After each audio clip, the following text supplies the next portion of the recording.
Hey everyone, welcome back to the channel. So today we got a quick tip video and we're going to be talking about tie rods. Now, more specifically, inner and outer, and a few little methods that I like to do when I replace one or the other. We're going to go over them today. Now, before we go ahead and begin, if you haven't subscribed to the channel, hit the subscribe button down below. Definitely smash that like button because it helps the channel out. And with that said, let's go ahead and get started on today's video. So when it comes down to tie rods, you're actually gonna have about two pieces, three if you want to count the jam nut in the center. Now most cars typically will always have a inner tie rod, which is gonna be this portion. It's basically a long threaded rod that'll connect to your rack and pinion on one side via something like this, and then you have your outer portion, which is this. Now in this video I just want to give everyone a close-up of what an inner tie rod is, what it looks like, some common practices to use when replacing these, and also some tips and tricks when it comes to just replacing the outer tie rod to get things pretty close when it comes down to the alignment, especially if all you're doing is outers. Now realistically, only in a few scenarios you're replacing both at the same time, unless you're just doing it to do it. More than likely you're probably gonna be dealing with the outer tie rod that's bad, but sometimes you have to replace these, although the inner tie rods do tend to last a little bit longer depending on how you're using your vehicle. So just to give everyone an idea, this is what it looks like together. This is where the boot would be connected to the rack and pinion, and basically it would be moving in and out like this. Now, one thing that I want to share with everyone right from the get-go is that when you're replacing your outer tie rod, let's say this is what's bad and the inner is fine, and you want to take off your outer tie rod, but you don't want to misalign it and possibly have to drive the car with one wheel cocked one way or another to take it in for an alignment, especially if you're doing this yourself at home. What you're typically going to do is you're going to loosen up the jam nut. Now I already have mine loosened, and one thing that I always recommend is finding a position where the tie rod is happy. So let's say right now here we are at a 6 o'clock position, and what you're going to want to do is turn it around and count how many threads you have.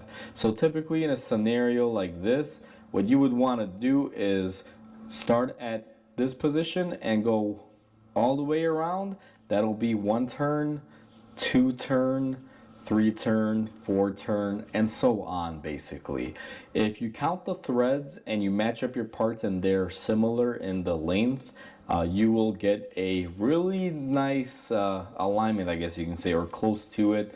Now as soon as you crack these loose and you spin them, you will be changing the alignment angles. I do want to be very clear that even by counting it, you're not going to get it exactly, but you're going to get your wheel and tire straight enough to where you should be able to drive it down to your local shop to get an alignment.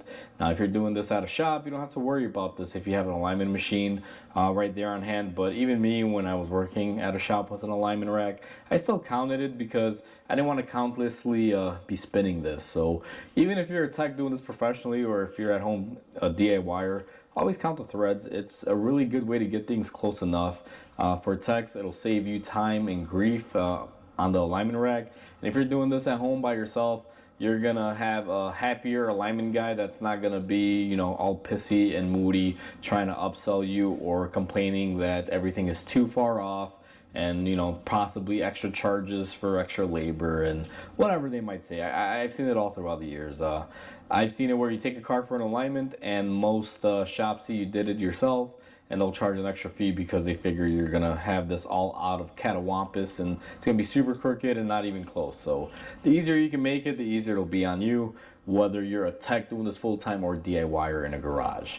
So now that we learned our first tip about counting threads on this, the other tip that I want to mention, and we're going to go ahead and spin this all off.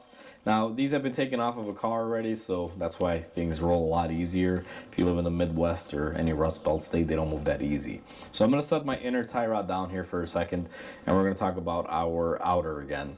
In order for the thread counting to work correctly, make sure if you have your old part and your new part, match it up. Sometimes the threads in here, you could have more threads that are deeper or shorter threads. That can sometimes throw off the count, so that's the second tip there. Be mindful of that. You're not going to physically count the threads in there. I mean, if you got time and a mini pocket screwdriver, you probably could, but I don't recommend it. It's just a waste of time. If you just compare the two and they're about the same length, sometimes aftermarket companies versus OEM, they'll make this tie rod just a little bit longer or shorter depending. They may be, doing that to fix an issue possibly. It's hard to really say, but if they match up and they're pretty even, more than likely counting threads is going to work out fairly well. And even if it's a little bit longer, still counting threads will help. It just may be a little bit more often if it was exactly the same. So now that we have that out of the way, we're pretty much done when it comes down to the outer tie rod. The only other tip that I can say is that if you are replacing these tie rods and you want to make it easy for your alignment guy, putting a little bit of grease or anti-seize or something in these threads before you spin them together, which would basically be on these threads, or you could put it on these threads just to help these two surfaces move a lot easier, because when the car is under load and everything's weighed down, sometimes these can rust up, and that'll help you in the future with other alignments in the long run. So doing a little bit of grease on here doesn't hurt. So that's it for the outer tie rods. Now let's talk about our inner tie rods. Now these things are pretty remarkable. To be honest with you, I replace inner tie rods once in a while, and typically what happens is the boot will be torn, water gets in there with dirt and debris and wears out the joint, causing it to wash out, and that's what typically causes these to go bad. In all my years of working on vehicles, it's really rare to see these just go bad unless your car has a bunch of miles or you're using it for like off-road use and things like that. Then obviously these are going to wear a lot quicker. But if you just have an everyday car that you're driving, here and there, back and forth to work, as long as your rack and pinion boot doesn't really break, these typically last a while. It's not uncommon to see inner tie rods go 150,000, 100,000 miles, plus. It just really depends on the scenario, situation, type of car. Some cars are inherently bad. They just have really bad geometric designs when it comes to the suspension and causes these to go bad. But for the most part, these should last quite a while. The only tip that I can really give people when it comes to replacing these inner tie rods is make sure you have the appropriate tool that fits. Now there's a bunch of tools. Getting these out sometimes is very difficult, and there are some specialty tools that can help, because even though this has little bosses in there where you can try to put like a big wrench, sometimes you don't have the clearance to get in there to spin it on and off. And there are certain tools that will go over and grab on the shank, cause it to catch and release or tighten. Now if, let's say, you already got that tool and the boot's out of the way, quick tip that I can give everyone on these is when you remove your old tie rod like we did this one, what I like to do, and it may be apparent there, you see how we have that mark, I mark where my nut is before I loosen it.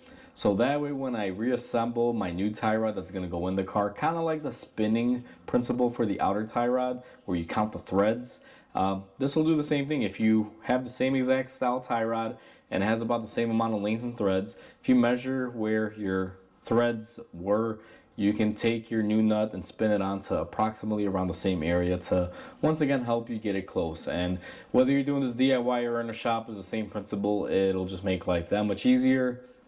As a consumer, the alignment shop won't really be too angry at you, and as a mechanic, just cut down your time on trying to figure out and spin this to get it back into alignment. So that's pretty much one of the tips and tricks that I can share with these.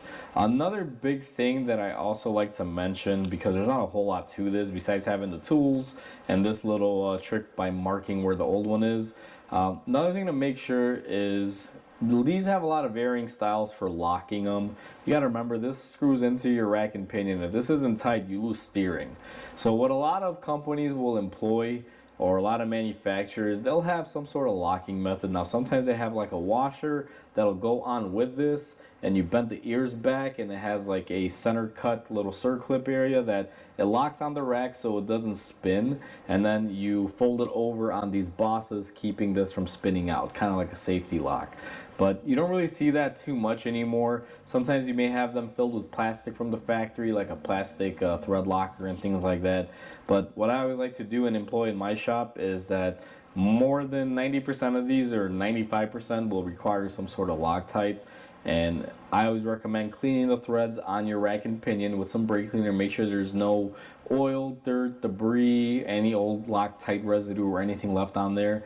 And then once you have it cleaned out, you can apply some Loctite to this and onto your rack and go ahead and spin it and get it torqued into place. Almost every single time there's going to be some sort of lock mechanism, because if this isn't tying on there properly and it lets loose, you lose your steering. That could be a pretty bad scenario. So make sure you tighten and torque these correctly, and make sure you use some sort of thread locker or locking mechanism. Depending on your make and model, there could be several different types. So that's pretty much it for the inner tie rod portion. There's not a whole lot to these.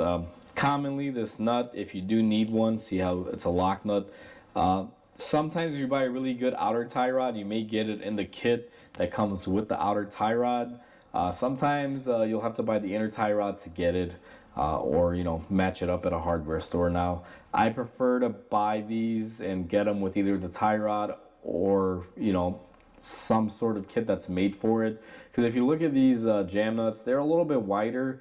If you go to, let's say, a hardware store to pick one up, even though you can match it up and get the same quality and grade, sometimes it may be a little skinnier.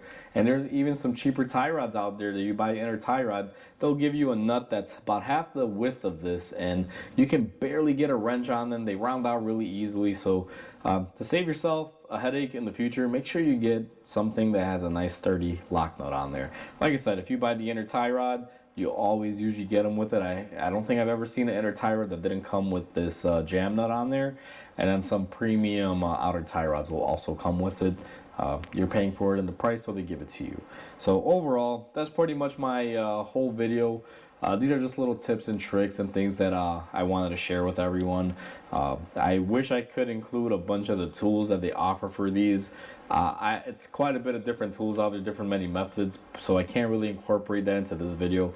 But at least these little tips and tricks might be able to help you if you're doing this at home on your own vehicle and you weren't too sure about something. So like always, please comment, like, and subscribe, because it definitely helps the channel grow.